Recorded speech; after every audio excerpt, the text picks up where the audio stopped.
everybody. Thank you for all coming to our inaugural Passover Seder here at Fellowship Village. Before we get started with formal introductions, I'd like to introduce our CEO, Brian Lawrence, who's going to say a couple of words. Who doesn't know me? Does everybody know me? Okay. Judy doesn't know me. It's great to see everybody. Happy Pesach, or happy Passover, as they say. And welcome to our Seder. Does anybody know what a Seder is?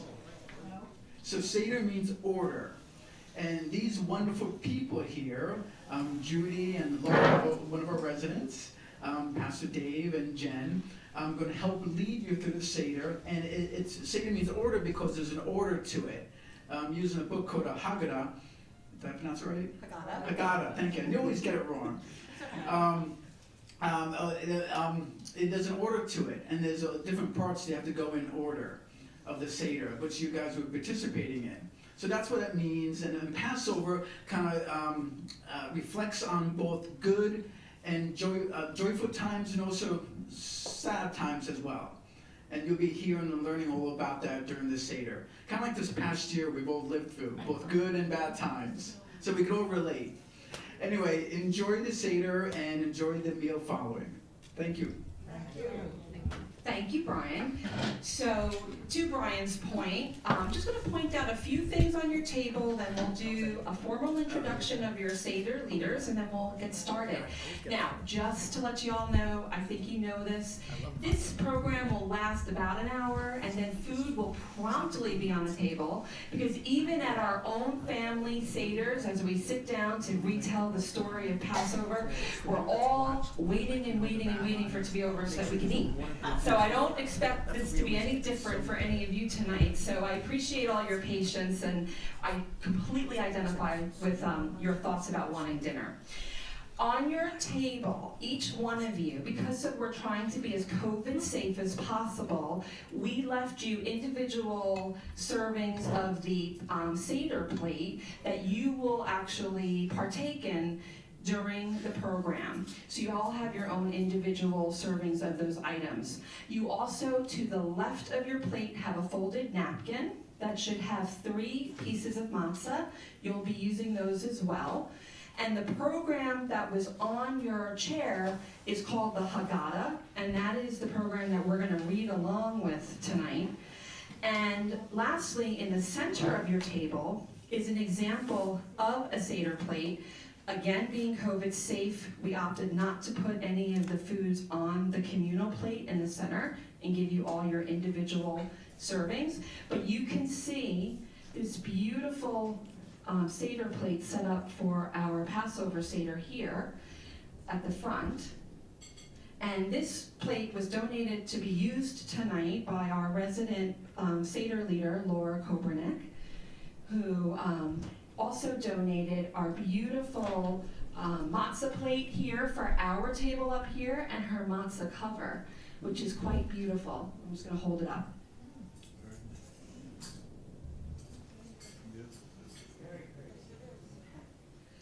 So as I said, Laura Kobernick, say hi. Hi. As a newer resident here, we're happy to have her as one of our Passover Seder leaders. Also joining us is Judy Amir, who works with Fellowship Helping Hands. We have Pastor David. And myself, I'm Jen Cohan. I work with Fellowship Freedom Plans, which is our long-term care protection program that we have here at Fellowship. And I just have a few opening words, a lot of what mirrors some of what Brian said in order to welcome all of you.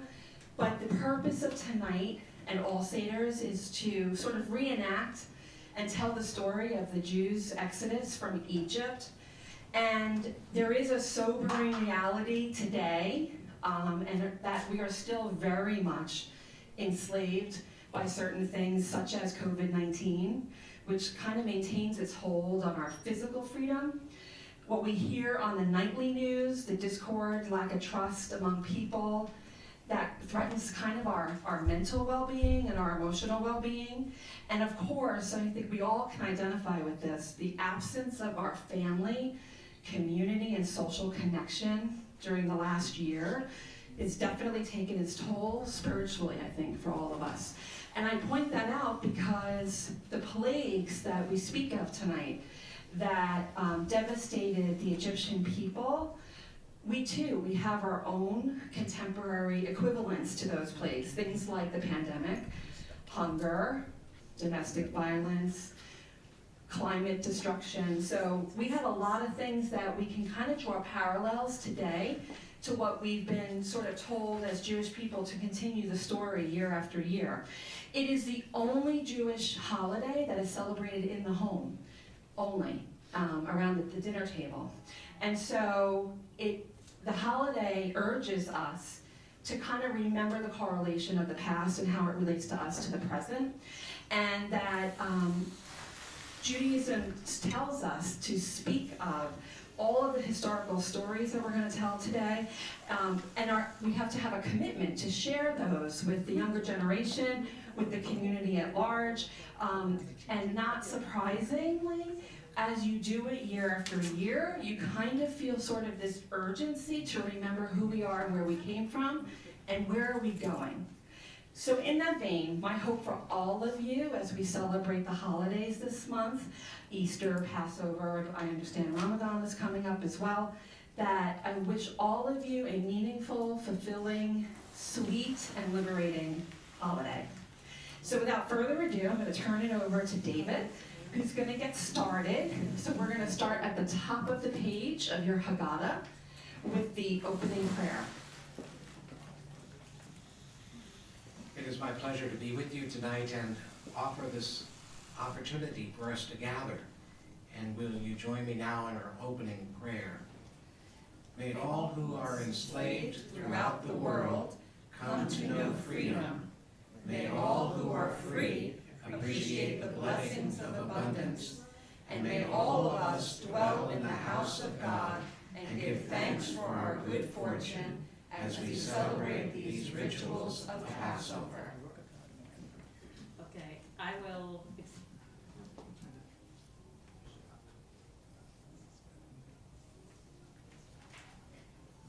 Okay, I will explain some of the symbols that are on the Seder plate. The first one is matzah. There are 3 whole matzahs placed on top of each other, separated and covered by a cloth or napkin. Many matzah covers are available for purchase, and in some homes, the children make the covers. Since you'll be eating matzah many times throughout the Seder, make sure there's enough for everyone to have an adequate portion. Ma'or and kasra. These are the bitter herbs, symbolizing the bitter life the Jews led while they were slaves in Egypt, which are eaten twice during the Seder, once by themselves and another time with matzah. You can use several different vegetables that qualify as maror, 2 of which are put on your Seder plate, and the spaces marked maror and kurzat. Red or white horseradish is often used for maror, and romaine lettuce for kurzat. Haroses should be made to look like mortar because it's a symbol of the bricks and mortar that slaves used in making the Egyptian buildings. One traditional recipe calls for a mixture of grated apples, nuts, and cinnamon mixed with a little red wine. Zerora is a roasted bone, often the lamb shank or chicken bone, is used on the Seder plate. The bone serves as a symbol of God's mighty arm that convinced the Egyptians to free the slaves. It also represents the Paschal lamb that was used as a special sacrifice in the days of the ancient temple in Jerusalem. Okay, then we'll move on to the next symbol. It's called Beitzah. Thank you. A hard-boiled or roasted egg represents the second sacrifice that was offered on the eve of Passover at the temple. The egg is quite popular as it serves as a symbol of mourning and is used as a reminder of our sadness caused by the destruction of the Holy Temple. The round shape also reminds us of the circle of life. Karpas, a vegetable other than bitter herbs, parsley for example. You have it on your plate and it's right here. Since Passover was also an agricultural festival celebrated by our ancestors, karpas represents the arrival of spring. It will be dipped in salt water and eaten. In some traditions, a potato, onion, or other vegetable is used and is considered the appetizer. It is also dipped in salt water and eaten. The salt water, which you also have on your individual plates, this represents the sweat and tears of our ancestors in bondage. While it's not actually part of the Seder plate, a small bowl of salt water should be placed conveniently nearby. Where many people are present, several bowls will be placed around the table for dipping the karpas. Wine. 4 cups of wine are consumed during the Seder. Why 4? They serve as a reminder of the 4 references to redemption that are mentioned in the book of Exodus. I will bring you out of Egypt. I will deliver you from bondage. I will redeem you with an outstretched arm. I will take you to me for a people. It is traditional that each person's cup be filled by the person sitting next to them to symbolize the majesty of the evening, as though each person has had a servant. During the Seder proceedings, whenever wine is consumed, it is customary, but not necessary. But it's up to you to drink the entire cup. Thank you, June. So we're going to go through the blessing over the wine right now. After I recite it in Hebrew, feel free to read along in the red type on your program out loud along with us. Baruch atah Adonai Eloheinu melech haolam borei peri hagafen. Blessed are you, Adonai, our God, creator of the universe, who creates the fruit of the vine. Blessed are you, Adonai, our God, creator of the universe, who has chosen us from all nations, raised us above all tongues, and made us holy with your mitzvah. And you, Adonai, our God, have lovingly given us festivals for rejoicing, holidays and seasons for gladness, this festival of Matzah, the season of our freedom, a holy gathering in remembrance of the exodus from Egypt. For you have chosen and made us holy above all peoples, and your holy festivals in joy and gladness you granted us a heritage. Blessed are you, Adonai, who makes holy Israel and the festive seasons. Blessed are you, Adonai, our God, creator of the universe, who has kept us alive, sustained us, and brought us to this season. Everyone can have a sip of wine, or the whole glass if you prefer. Oh, they need wine. Hold on. I don't They need wine. You could have mine. I thought we had Hold wine. on. We got a couple extra seats. Don't worry, we got your coffee. Cheers. I don't want extra. I know you want extra. I don't blame you. I'll bring you the bottle. You sure? Okay. Let me leave it. Oh my God, you made some. So one note that you should all take interest in is that on Passover, we eat and we drink reclining. And that is because reclining while eating or drinking was symbolic of a free person. So of course, celebrating our freedom and our exodus from enslavement and from Egypt, we all sort of recline on Passover. So the next thing we're going to do is what we call the washing of the hands. And I'm going to turn it over to David. You all have an opportunity to now participate in washing of hands with the little packet of a fresh nap. So if you'll open it now and ceremonially wash your hands.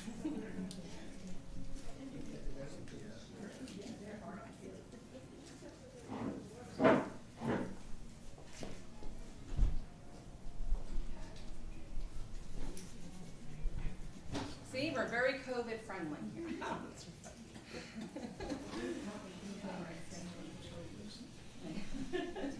There's, Laura, you want to do the next one? Okay, moving on, Laura's going to lead us through the dipping of the vegetable. Everyone dipping vegetable appetizer. Carcass. Everyone takes a vegetable other than maror, usually parsley, potato, onion, or whatever is used for carcass on the Seder plate, and dips it into salt water. The following blessing is recited before the vegetable is eaten. Baruch atah Adonai, Eloheinu melech haolam, Borei peri Adama. Blessed are you, Adonai our God, creator of the universe, who creates the fruit of the earth. So you all have parsley at your plate. Feel free to take the parsley and dip it in the salt water on your plate.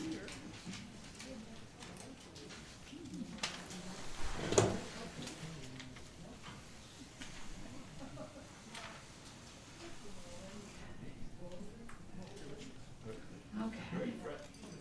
Very fresh. All right, we're going to move on to breaking of the matzah. So to the left of your plate, you all should have 3 pieces of matzah wrapped in a napkin. Judy is going to uncover the matzah at the front here, and she's going to break the middle piece of matzah in 2.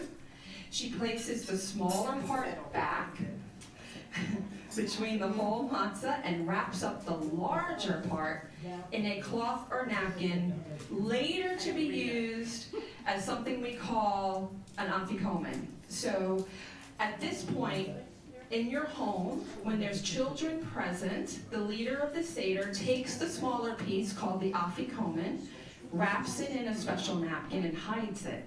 And then the children have to go on a scavenger hunt typically to get it, and then they bring it back to the leader for a prize. We're not going to do that today, unfortunately. But we wanted to make sure that you were aware that that's part of the tradition. And then Judy's now going to lead us a little bit through the story of Passover and the matzah. So this matzah is a symbol of affliction and poverty. The story of Passover tells us about the hardships and suffering that our ancestors endured. It reminds us of those who are in need today. And so we say, whoever is hungry, come share our food and celebrate Passover, which is what we're doing right now.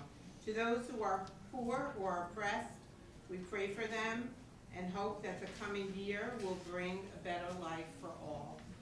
Thank you. Now we're going to go to the 4 questions, and Laura's going to lead us through the 4 questions. Traditionally, at a Passover Seder, the youngest person at the Seder reads the 4 questions. So we've given that honor to Laura this evening. Okay. Manas Tanah Halayla Hazeh Mikol Halayla. Why is this night different from all other nights? In what ways do you find this night different? In 4 ways, I do find this night different. Shebkol Halayla Anu Aklim Temetz Umatzah Halayla Hazan Kula Matzah. On all other nights, we eat chametz and matzah, but on this night, only matzah. Shebekol halalot anu aklim shir yirkat halayla haslam marar. On all other nights, we eat many vegetables, but on this night, only marar. Shebekol halalot anu miklim aflu ha'em eshet halayla hazeh shetei parim. On all other nights, we don't dip even once, but on this night we dip twice.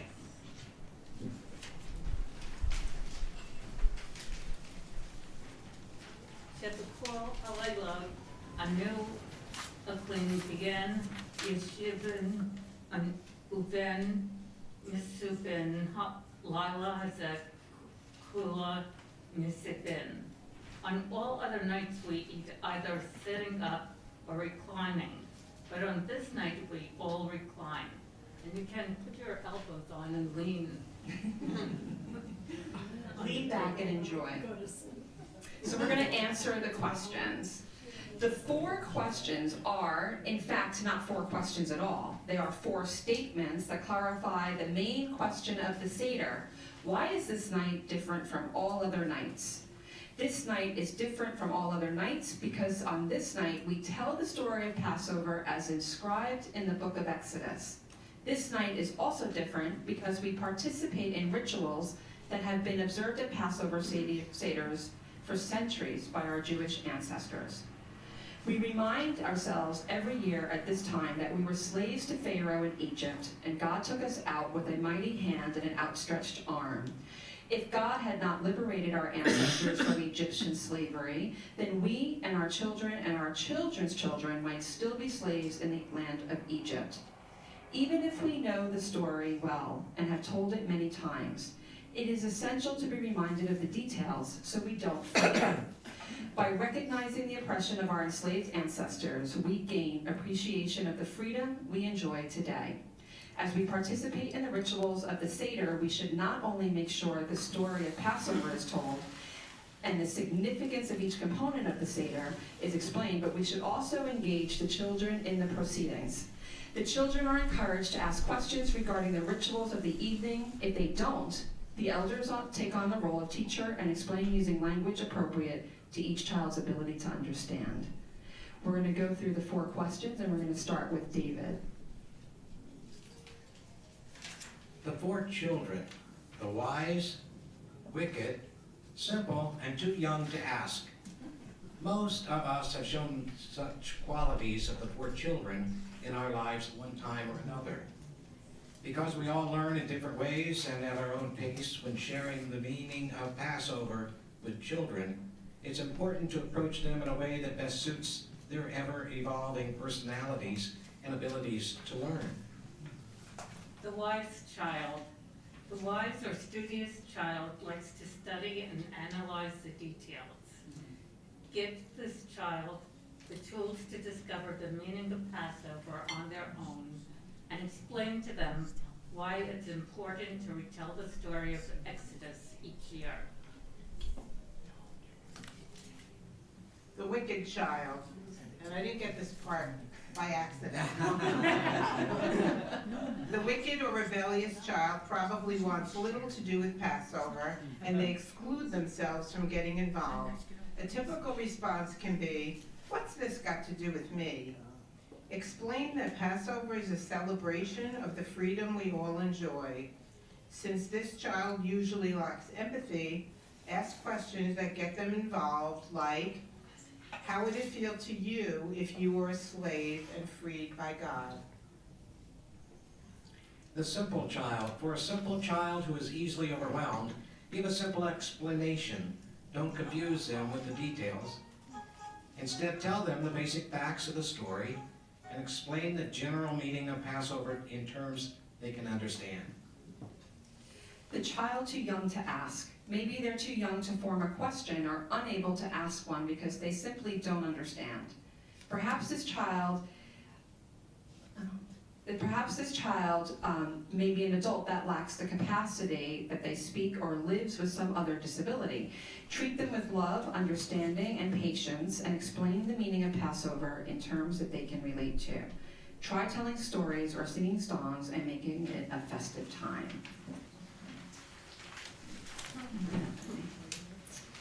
Okay, so now we are going to say together at the top of the page, starting with throughout.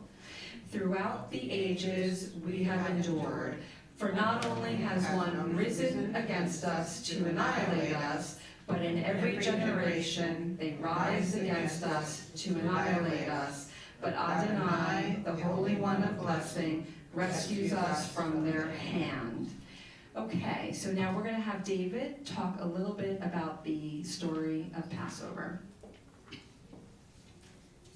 This is entitled, Let My People Go. We weren't always slaves in Egypt. We became slaves, and the story of how we became slaves to the pharaohs of Egypt and ultimately how we were freed is really the basis of the story of Passover. It's a part of the history that belongs to all of us. By telling this story year after year, we're ensuring that we'll never forget our oppression or our freedom. As with most of religious history, the story has been passed on from generation to generation, and tonight, especially if there's children present, you're perpetuating an important ritual. Many years ago in the land of Egypt, Joseph, the son of Jacob and Rachel, was sold into slavery by his brothers. Joseph was skilled and intelligent and soon became an official in the court of the Egyptian Pharaoh. Joseph could interpret dreams, which he sometimes used to predict the future. He offered the Pharaoh his prediction of an upcoming famine, which the Pharaoh heeded. Because Joseph's timely advice saved the land from a great famine, Pharaoh invited them to stay when Joseph's family came to Egypt searching for food. They lived in peace for many years and became known as Israelites. Years later, a new Pharaoh came to rule. He did not remember Joseph, all he had done for the Egyptians. He saw that the Israelites' population was growing rapidly and feared that in a war they might side with the enemy and become a danger to Egypt. To remove this problem of the Israelites, Pharaoh enslaved them. He forced them to work hard, building his cities and palaces. Baking bricks and carrying stones in the desert heat, they knew neither peace nor rest, only misery and pain. To limit their population, Pharaoh decreed, "Every baby born to an Israelite woman shall be drowned in the river." In an effort to save their baby Amram and Yocheved, a Jewish slave couple hid him in a basket on the river bank. When Pharaoh's daughter, the princess, came down to the river to bathe, she found the baby and decided to take him home to the palace. The princess named the baby Moses, which means brought out of the water. Because she needed a nurse to feed and care for the baby, the princess looked for a Jewish nurse. Yocheved's daughter Miriam, who was hiding by the river watching, came out and told the princess that she knew of a nurse. She ran home and brought Yocheved back to the princess, not revealing that she was really Moses' mother. Yocheved became Moses' nurse and was able to care for him throughout his childhood. Moses, being the son of the princess, would have lived a rich life in the Pharaoh's palace, but he could not bear to see his people suffer as slaves. One day he came upon an Egyptian taskmaster who was beating an Israelite slave. In a fit of rage, Moses beat the Egyptian to death. His crime soon became known, and Moses was forced to leave his homeland and flee into the desert. Wandering around the desert, he came upon a family of shepherds in the land of Midian. He was taken in and became a shepherd himself. One day, while tending to his sheep, Moses came upon a bush that was on fire. Although it was burning, it was not being consumed. He heard God's voice coming from the bush, telling Moses to go back to Egypt and free his people from slavery and lead them out of Egypt. Because Moses was merely a shepherd, he asked God, "How may I accomplish this great task? I am but a lonely shepherd, and I am of impaired speech." God replied, "Go forth to Egypt with your wooden staff. I will be by your side, and the Pharaoh will be forced to free your people."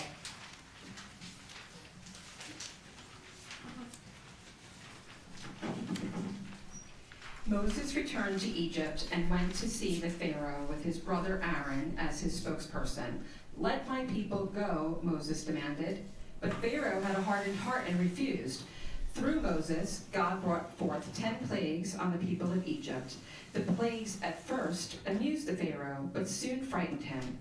The Pharaoh promised to free the slaves several times, but God hardened the Pharaoh's heart. I must have skipped a lot. God, Many times. oh, many times. And each time he agreed to free the Israelite slaves, Pharaoh went back on his word.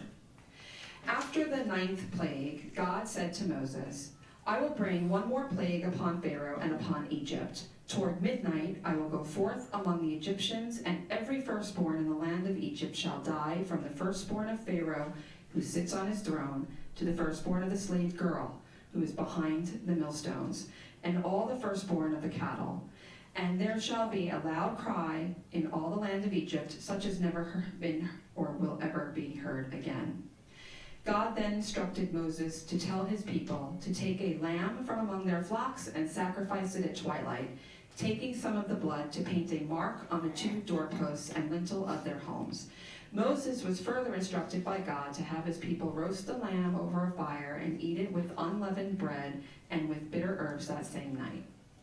At midnight, God brought forth the 10th and most devastating plague, the killing of the firstborn. In every Egyptian household, the firstborn child suddenly took ill and died, but the plague passed over the homes of the Israelite slaves. It was then that the Pharaoh finally agreed to free the Israelites. While we celebrate the freeing of the Israelites from slavery, God has instructed us to take no pleasure in the suffering of the Egyptians.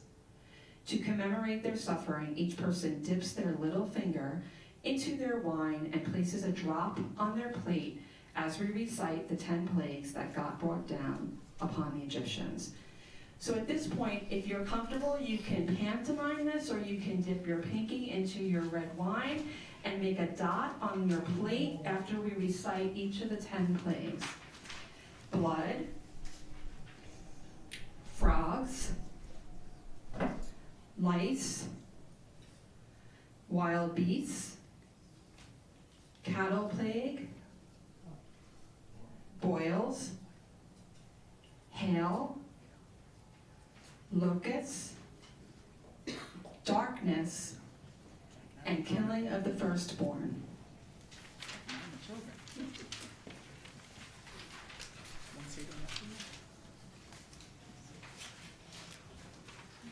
Moses did not trust the Pharaoh. He told his people to quickly pack whatever they could carry. And Moses led them out of Egypt into the desert.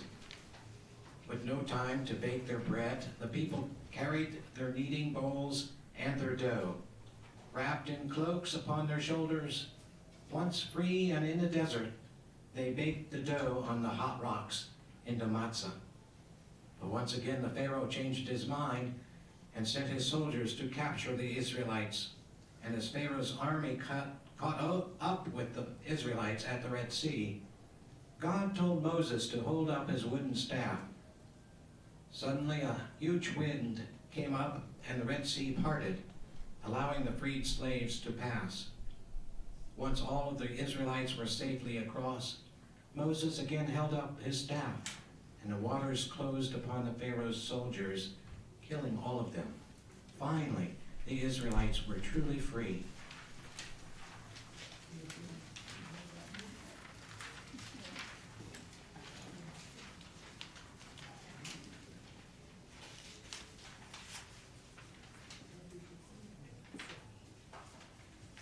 As a way of giving praise to God and showing appreciation for all the blessings given us, we recite Dayenu. It would have been enough, and we are grateful. After each line is read, everyone present can proclaim Dayenu. Had God brought us out of Egypt, but not executed judgments against the Egyptians, there would have been enough. Dayenu. Had God executed judgment against them, but not upon their gods, it would have been enough. Dayenu. Had God executed judgments against their gods, but not slain the firstborn, it would have been enough. Dayenu. Had God slain their firstborn, but not given us their wealth, it would have been enough. Dayenu. Had God given us their wealth, but not the sea for us, it would have been enough. Dayenu. Had God split the sea for us, but not led us through it on dry land, it would have been enough. Dayenu. Had God led us through it on dry land, but not drowned their oppressors in it, it would have been enough. Dayenu.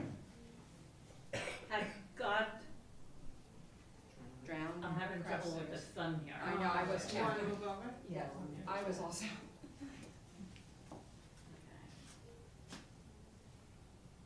Had God drowned our oppressors in it, but not provided for our needs in the desert for 40 years, it would have been enough.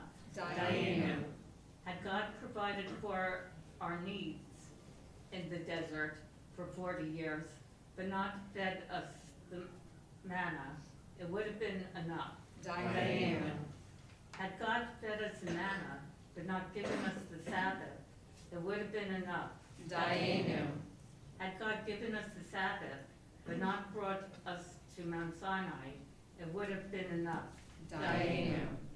Had God brought us to Mount Sinai, but not given us the Torah, it would have been enough. Dayenu. Had God given us the Torah, but not brought us into the land of Israel, it would have been enough. Dayenu. And then all together on the next page.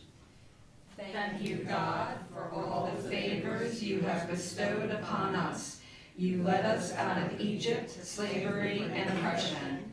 You brought us a place against the Egyptians, slew their firstborn, and brought us their wealth. You split open the Red Sea, then drowned our oppressors. Thank you for taking care of us in the desert for 40 years. You fed us manna, gave us the Sabbath, then brought us to Mount Sinai to give us the Torah and your commandments. Thank you, O God, for bringing us to the land of Israel, making us a great nation. And at this point, it's always a family favorite to sing a song called Dayenu. And we're just going to do the chorus portion of it, and we'll do 2 or 3 verses because I think you'll catch along real quick after the first iteration, and then you join in when you can. And Judy's going to lead us. We'll start with the chorus. Sing along. Dayenu, Dayenu, Dayenu, Dayenu, Dayenu, Dayenu, Dayenu, Dayenu, Dayenu, Dayenu, Dayenu. One more. Dayenu, Dayenu, Dayenu, Dayenu, Dayenu.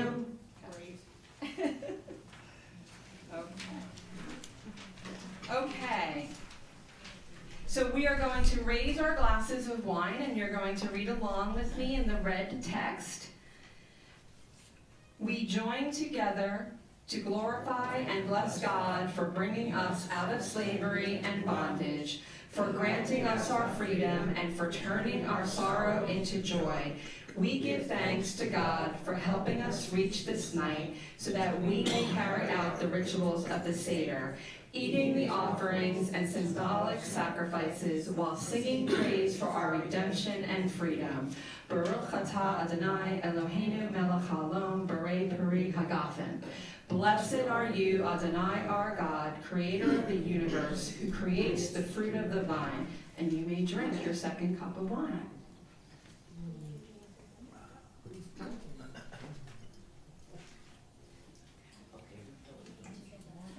The symbols of Passover.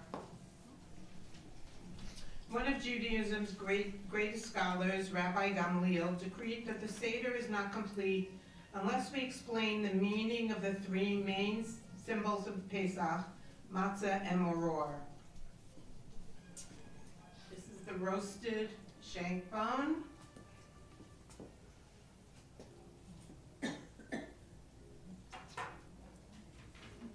This bone represents the mighty arm of God that convinced the Egyptians to free the slaves. It also represents the Paschal lamb that was used as a special sacrifice in the days of the ancient temple in Jerusalem. Blessing over bread matzah. Baruch atah Adonai Eloheinu melech haolam hamotzi lechem minei haaretz. Blessed are you, Adonai our God, creator of the universe, who brings forth bread from the earth. Baruch atah Adonai Eloheinu melech haolam asher kiddushanu b'mitzvotav v'tzivanu al matzah. Blessed are you, Adonai our God, creator of the universe, who makes us holy with your commandments and has instructed us in the eating of matzah.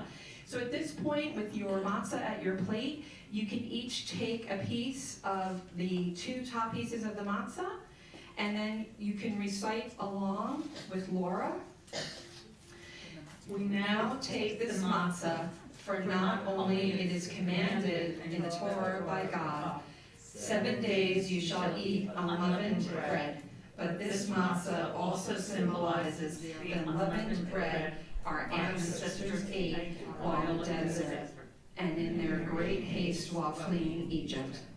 Because they did not have time to allow the dough to rise, they were forced to bake their dough before it leavened, and eat it in the form of hard, flat crackers, which we now call matzah. And now you can all eat your matzah while reclining. You missed one.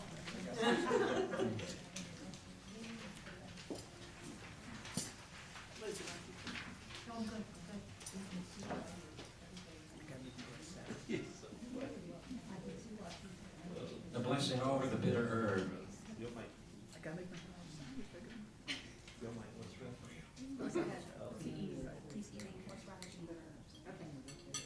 Please say with me in the blue. Blessed are you, Adonai our God, creator of the universe, who makes us holy with your mitzvah, and commanded us concerning the eating of maror. So at this point, you can take a small bit of your horseradish and of the parosis, which is the apples and the nuts, and you can scoot it onto a piece of matzah and eat it together.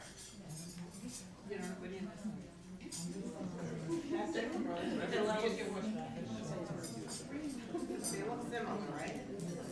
Hillel sandwich parod is written in the Torah. Thou shalt eat it, the Passover sacrifices, the Paschal lamb, with matzah and bitter herbs. Rabbi Hillel, a reverend scholar who lived while the temple stood still, used to combine the Passover offerings of the Paschal lamb, matzah and maror, and eat them together in a sandwich.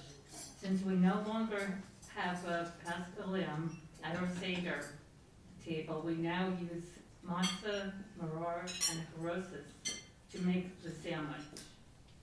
So this time, you're going to take some bitter herbs and put it into 2 pieces of matzah, like a little sandwich, and eat that. Okay?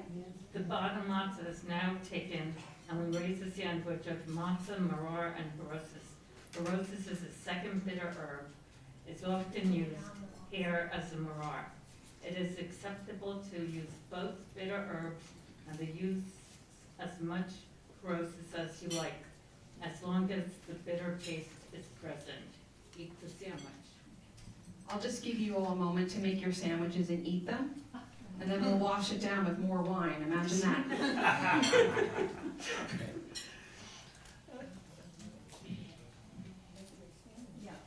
Okay, when you're ready, you can hold up your 3rd glass of wine, and after I speak the Hebrew, you can say along with me in the blue. Baruch atah Adonai Eloheinu melech haolam borei peri hagafen. Blessed are you, Adonai our God, creator of the universe, who creates the fruit of the vine. Feel free to drink, and if anyone needs a refill, they say your neighbor will refill your glass. So you can turn to your neighbor and ask them for some wine. If anyone needs a refill, let us know. We'll have the bartender come and refill your glasses.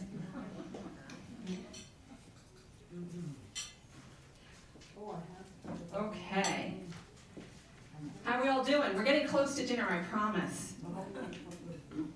We've been at this for 34 minutes. That's like a record. This is great, and we're almost at dinner. Okay, Elijah the prophet. The leader of the Seder holds up the cup of Elijah. So there's a separate cup of wine up here. And what we typically do is we say a prayer. Some families do this after dinner. This Haggadah tells us to do it before dinner. And we usually open the door to let Elijah in. And he's supposed to sort of bless your home on Passover. So we're not going to necessarily, oh, Liz is opening the door to the bar, which is great because he's probably sitting at the bar waiting for us. Someday the prophet Elijah will return to earth to lead the way for an age of peace. In the spirit of Passover, as a celebration of freedom, we welcome Elijah into our home and to our Seder. Thank you, Liz. My pleasure. And now we all take our fourth and final glass of wine. Final. And we raise our glass. Well, final glass during the Seder. There you go. There you go. All right, we raise our glass, and then again after, why do I get all the wine blessings tonight? After I say in Hebrew, say it with me in red. Baruch atah Adonai Eloheinu melech haolam borei peri hagafen. Blessed are you, Adonai, our God, creator of the universe, who creates the fruit of the vine. And you may drink. And don't forget to recline. That's right. Now we go to the left side.